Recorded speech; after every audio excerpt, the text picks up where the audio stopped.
Hello, what is up? My name is Vincent, and I am happy to join you today. In case you do not know, I am a game designer. I've made my own card games, board games, tabletop RPGs. Been doing it my entire life. Apparently, it's leaked that Disney's new Lorcana TCG, which is basically the competitor to Magic the Gathering, apparently their rules information has leaked, so you can check out the mechanics and stuff like that. I have not looked at it, but I used to be tutored by a pro Magic the Gathering player when I was like 11 years old. My dad paid this person $20 an hour to teach me how to play Magic on a professional level. I've done several regionals, top 8'd, every single one of them. So I feel like I'm qualified to talk about this, so let's check it out. Alright, so I have the rules pulled up here. Again, this is my first time looking at these. You have the different types of cards. You have the characters, items, actions, and songs. So characters essentially will be like your creatures in Magic, your units, stuff like that. You'll send characters, glimmers on quests and into challenges. Some have special abilities. Items stay in play when you play them and give you special abilities during the game, similar to artifacts. What is this? The Dingle Hopper.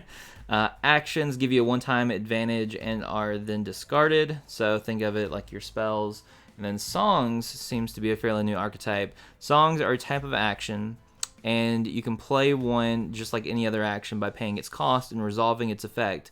But that's not your only option. Some characters can sing the song for you, so you don't have to pay the ink. Okay, so ink I assume is the cost of the card. So this seems like it will reward you for having certain characters in play, which this is one of the unique mechanics that is definitely not seen in something like Magic or another card game. So this is going to be a big deciding, like a big difference for people to maybe play Lorcana over a different game. Now, this isn't to say that Magic can't sort of copy that mechanic, but it's not going to be as embedded in the game as it is here with Lorcana. With the quick start rules, game overview, learn to play, winning. The goal is to be the first player to gain 20 or more lore. Some card abilities give you lore, but the most common way to gain it is by playing characters and sending them on quests. Okay, so it's not about reducing your opponent's health, but it's more so about gaining lore. This is actually interesting because I'll just say I'm currently designing a card game with someone, and the win condition is very similar in the sense that you're trying to get to 20 instead of reduce someone from 20 to 0. So that is interesting to see here. But I think it makes sense though. There's a reason why we came to that conclusion for the game that we're making. So I had a game that was all about lore as well, about trying to acquire lore, but that one's probably not going to see play, but it is always interesting to have ideas and then see them come out. Parts of the card, it seems that we have 6 different inks, which is essentially like their versions of color. You have amber, amethyst, emerald, ruby, sapphire, and steel. Only on characters you have strength, willpower, and lore value. How much lore you gain when the character quests. That's pretty interesting. Each player needs their own deck. You'll also need damage counters and a way to keep track of how much lore you have. Both come with your starter deck. Shuffle your deck, set your lore tracker to 0, draw 7 cards for your starting hand. After your starting hand, let's see, determine the first player by flipping a coin, rolling a dice, or so on.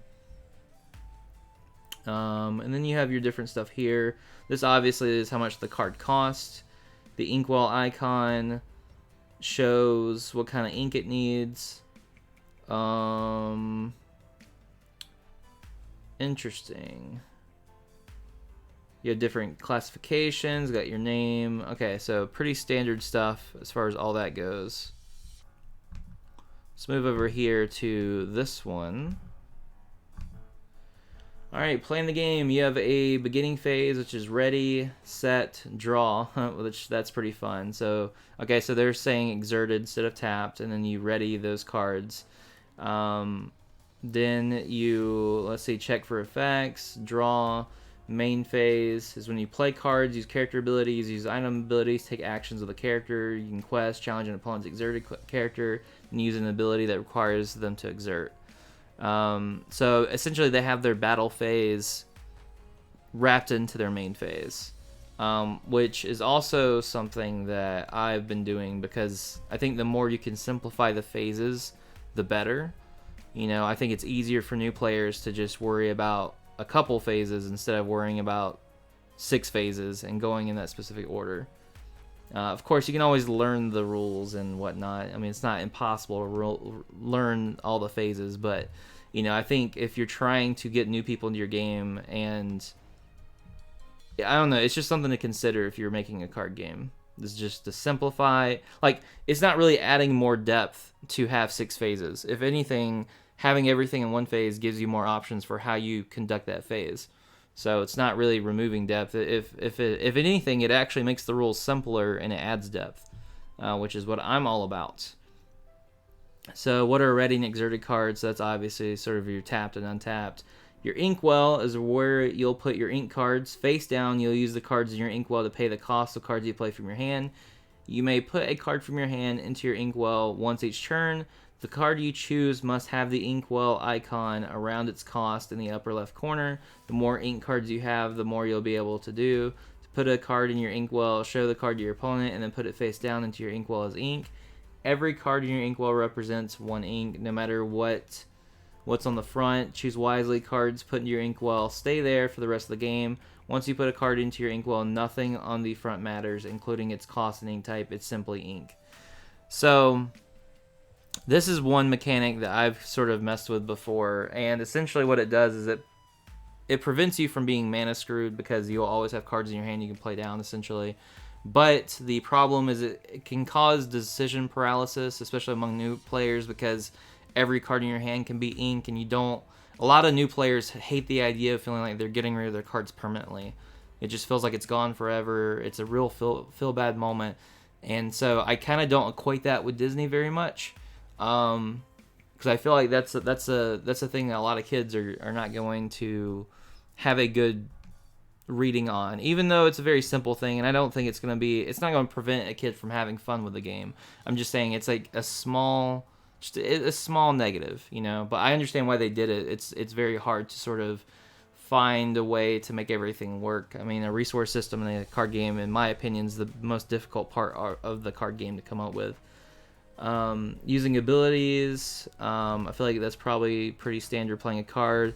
There is multiplayer games, fun 2-player game, but there's nothing stopping you from playing. Okay, so this is awesome. This is something that Keyforge really lacked, and so I made the unofficial Keyforge multiplayer rules, which are the #1 Keyforge multiplayer rules out there.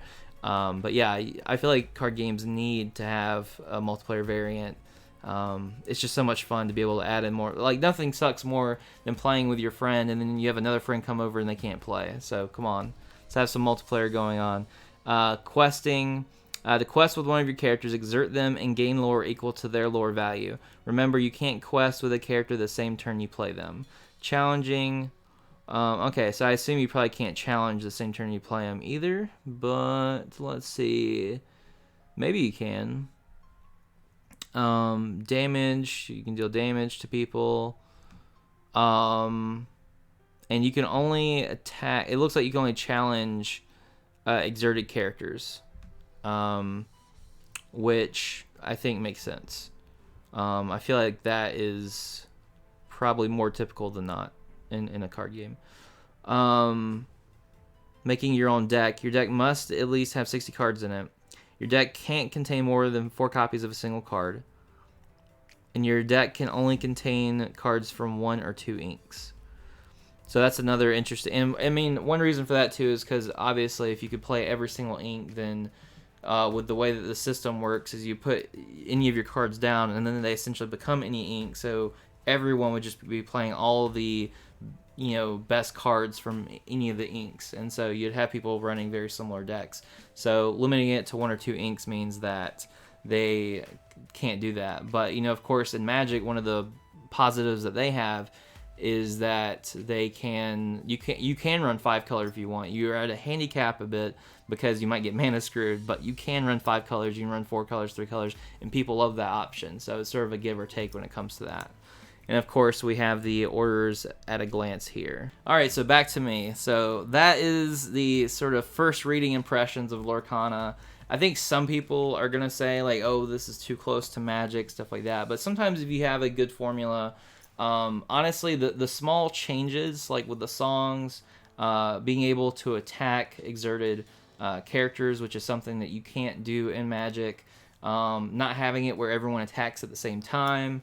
Having the blocking be different, having it where you're trying to go on quest to acquire lore and to build up versus taking away your opponent's health.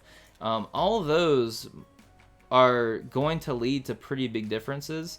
It might have some similarities, but it would be similar to comparing,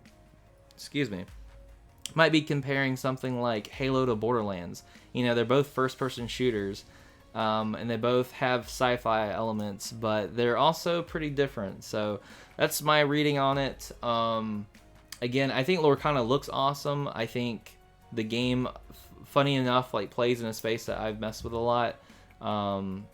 Also, in my one of my said card games that I worked on, we had a mechanic with songs as well, but it was a bit different. So I'm not saying that it was the same thing, but it's just fun seeing these different mechanics I've worked on and seeing them put into another game. And if anything, I mean, I'll see if they do well for Lorcana, and if they do, I will know that I was on the money. And if they do horribly, then you won't hear me say anything else about me having those ideas, and I'll just move on to some other ideas.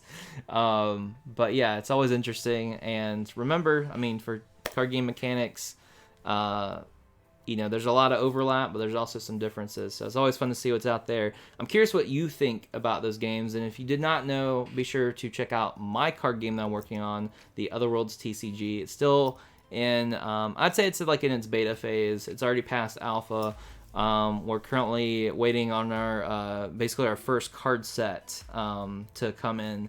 And we're having multiple copies of those. And so we're going to have our first like real extensive playtest using all the cards from the set and really showing that to players and really getting like a lot more hands-on feedback with it.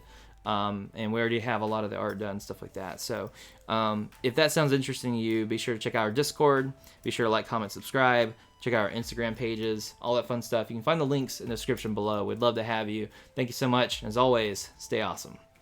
Hey, what is up? If you are a fan of anime and tabletop games, then be sure to check out our card games, tabletop role-playing games, and even our manga. We have a lot of fun stuff over there for you to check out on our website, VindicateEntertainment.com. We even have a brand new tabletop role-playing game, Black Paper Moon. Check it out, and we'll see you there.